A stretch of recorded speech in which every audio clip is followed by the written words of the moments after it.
제 이름은 한소연이다. 어릴 적 내 별명은 식당 아이였다. 우리 집은 변두리에서 허름한 분식집을 운영했는데 초등학교에 들어가기 전부터 나는 늘 엄마의 호출에 응해야 했다. 다른 아이들이 방과 후 놀이터에서 숨바꼭질을 할 때 나는 앞치마를 두르고 테이블을 닦았다. 그때마다 속으로 되뇌었다. 왜 나만 해야 하지? 한 번은 용기를 내어 엄마에게 물었다. 엄마, 왜 나만 식당일 해? 언니랑 오빠도 있잖아. 그러자 엄마는 잠시 눈을 치뜨더니 행주를 던졌다. 축축한 행주가 내 뺨에 철썩 부딪혔다. 시끄러워. 언니랑 오빠는 너랑 달라. 괜히 말 많지 말고 당장 상부터 치워. 나는 눈물이 핑 돌았지만 결국 고개를 숙이고 상을 나르며 접시를 닦았다. 억울했지만 그때까지는 단순히 내가 막내라서 그렇다고 생각했다. 그러나 곧 나는 더 충격적인 사실을 알게 된다. 초등학교 5학년 무렵 어느 날이었다. 그날은 식당에 단체 손님 예약이 있어 엄마가 아예 학교에 가지 말라고 했다. 억울했지만 버릇처럼 고개를 끄덕였다. 밤이 되자 지친 몸을 이끌고 겨우 잠에 들었는데 갑자기 소변이 마려워 화장실에 가려다 거실에서 들려오는 대화를 듣게 되었다. 아빠가 맥주잔을 내려놓으며 낮게 말했다. 저 계집애 언제까지 데리고 있을 거야? 이제 중학교 가잖아. 그때 내보내자. 여보, 당신이 처음엔 좋다 그랬잖아. 일꾼 하나 생겼다고. 생각보다 돈이 많이 들어. 차라리 버리고 사람 고용하자. 돈만 있으면 되잖아. 나는 그 말을 듣는 순간 심장이 멎는 것 같았다. 내보내자? 버리자? 엄마와 아빠가 이야기하는 대상이 바로 나라는 사실을 깨달았다. 충격에 문을 세게 닫아버리고 이불 속으로 파고들었다. 방문이 삐걱 열리는 소리가 들려 몸을 웅크렸다. 누군가 들어왔나 싶었는데 곧 다시 문이 닫혔다. 다행히 들킨 건 아니었지만 심장은 쿵쾅거려 터질 것 같았다. 나는 이불 속에서 숨죽여 울었다. 그날 이후 나는 알았다. 내가 집안에서 늘 식당 일을 떠맡아야 했던 이유는 단순히 막내라서가 아니었다. 나는 그들 눈의 딸이 아니라 일꾼에 불과했다. 언제든 버려질 수 있는 존재였다. 그래서 나는 마음을 굳혔다. 내가 먼저 도망치지 않으면 정말 버려질 거야.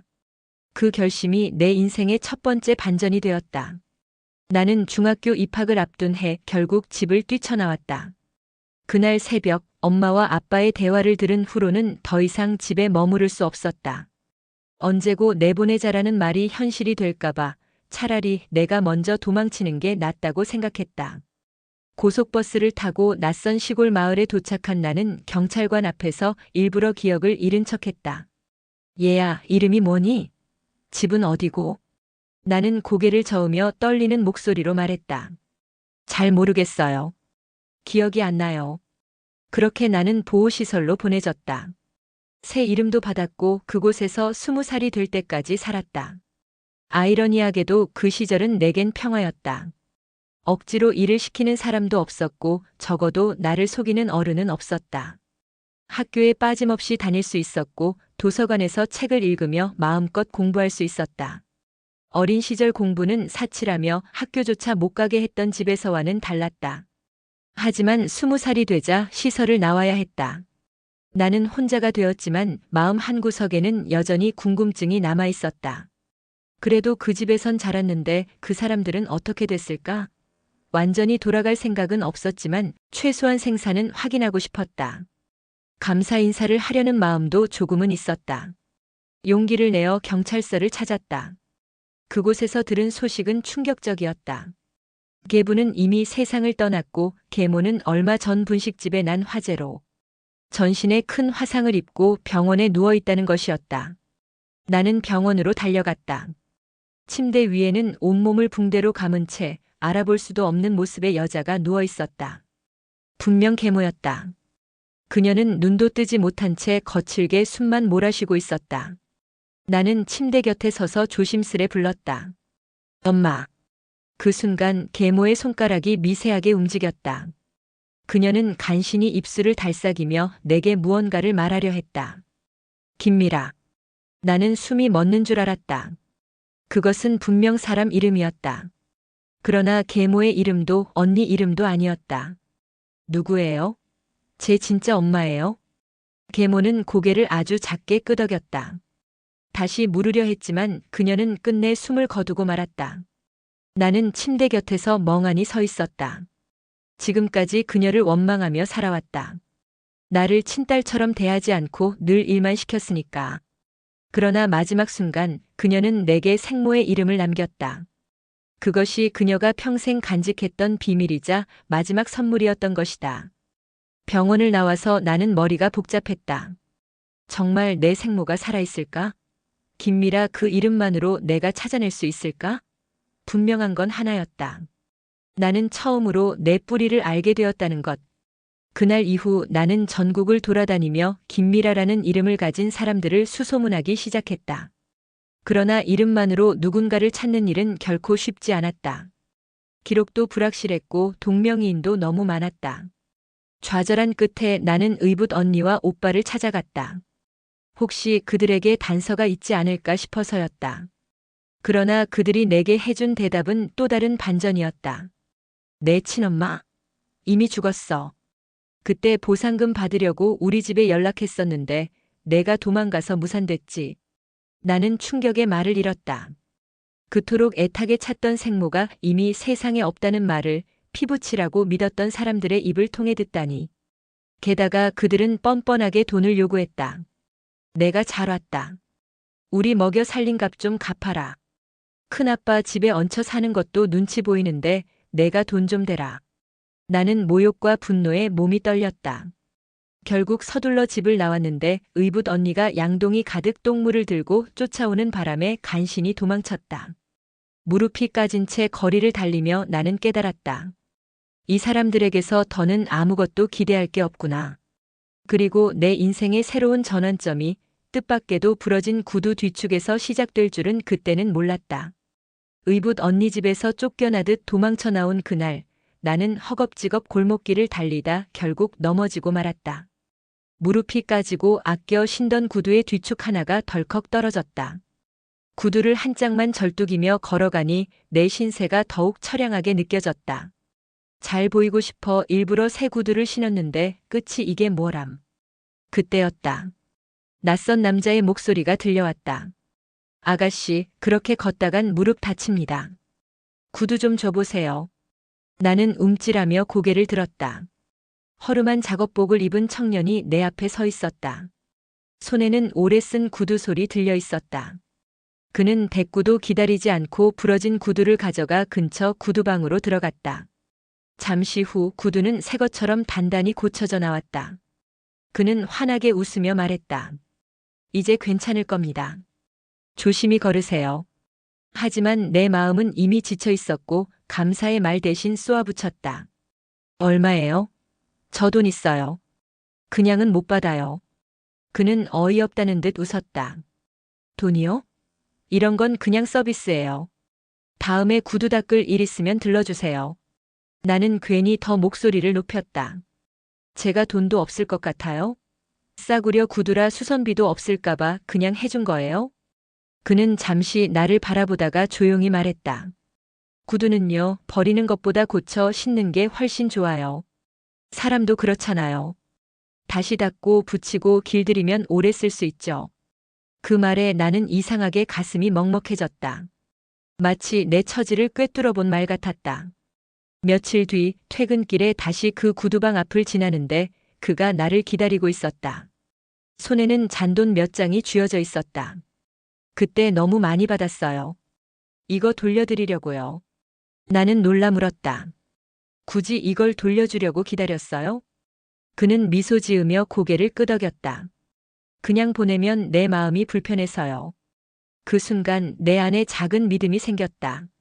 사람을 이용만 하던 의붓 가족들과는 달리 그는 작은 돈에도 성실했고 거짓이 없었다. 그 후 우리는 조금씩 가까워졌다. 함께 우동을 먹고 싸구려 영화관에 가고 가끔 공원을 산책했다. 그는 자신의 이야기를 들려주었다. 13살 때부터 거리에서 구두를 닦으며 동생들을 먹여 살렸고 지금은 작은 구두방 하나를 운영한다는 것. 남들이 뭐라 해도 나에겐 이 구두방이 든든한 집이에요. 여기서 버틴 덕분에 동생들도 공부하고 나도 살아왔죠. 나는 점점 그에게 끌렸다. 그는 가진 건 많지 않았지만 나와는 달리 책임을 다하는 사람이었다. 결국 우리는 결혼했다. 작은 구두방에서 시작했지만 함께 일하며 손님을 늘려갔다. 생각보다 수입도 나쁘지 않았다. 나는 나도 쓸모 있는 사람이구나라는 확신을 처음으로 가졌다. 그러나 문제는 시가였다. 남편이 피땀 흘려 키워준 시동생들은 변호사와 약사가 되어 번듯하게 살고 있었지만 감사는커녕 오히려 우리 부부를 무시했다. 첫 명절날 나는 혼자 음식을 장만하고 상을 차렸다. 그런데 시동생 부부는 늦게 와서는 고기 굽는 것 하나 거들지 않았다. 밥을 먹으면서도 한마디 감사 인사조차 없었다. 내가 조심스레 물었다. 서방님, 표정이 안 좋아 보여요. 무슨 일 있으세요? 그러자 시동생은 퉁명스럽게 대답했다. 명절마다 여기 오는 게 솔직히 피곤해요. 시댁도 아닌데 여행이나 가고 싶지 누가 여기 오고 싶겠어요? 나는 순간 귀를 의심했다. 그런데 더 충격적인 건 남편의 반응이었다. 그는 숟가락을 탁 내려놓으며 나를 노려봤다.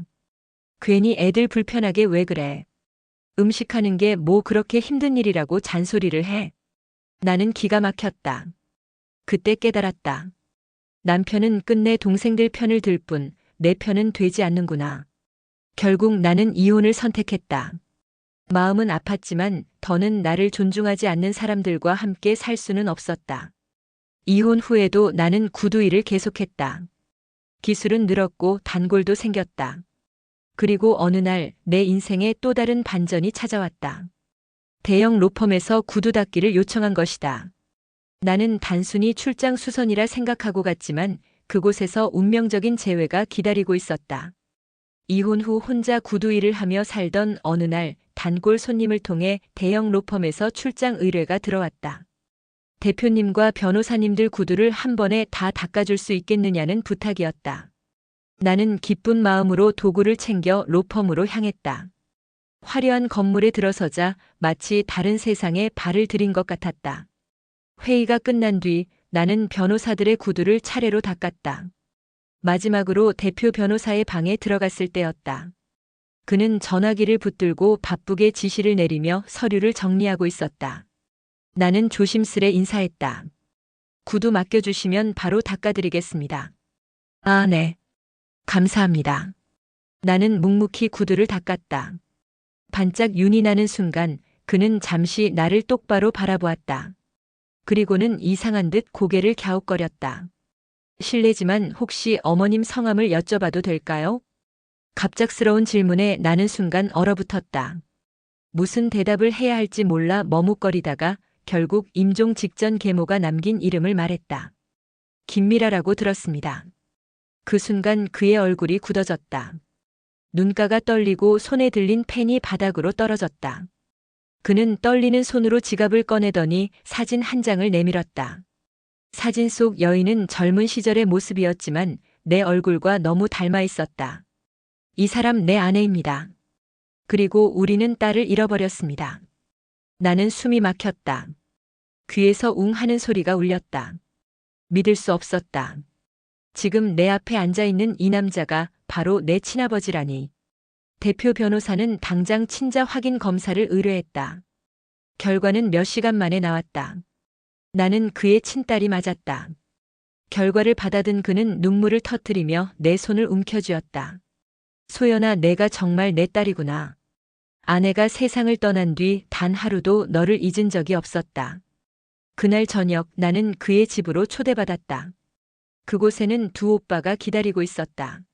문이 열리자마자 그들은 내게 달려와 울먹이며 말했다. 동생아, 미안하다. 우리가 널 지키지 못해서. 나는 오빠들의 품에 안겨 한참을 울었다. 어린 시절 늘 언니와 오빠만 보호받는다며 외로움에 울던 내가 이렇게 진짜 가족의 품에 안기다니.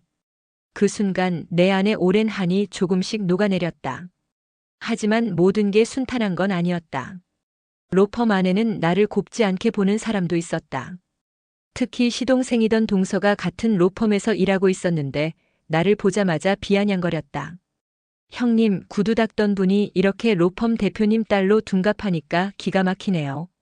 심지어 몰래 영상을 찍어 대표님과 부적절한 관계다라는 소문을 퍼뜨리려 했다. 그러나 회의실에는 자동 녹화 장치가 있었다.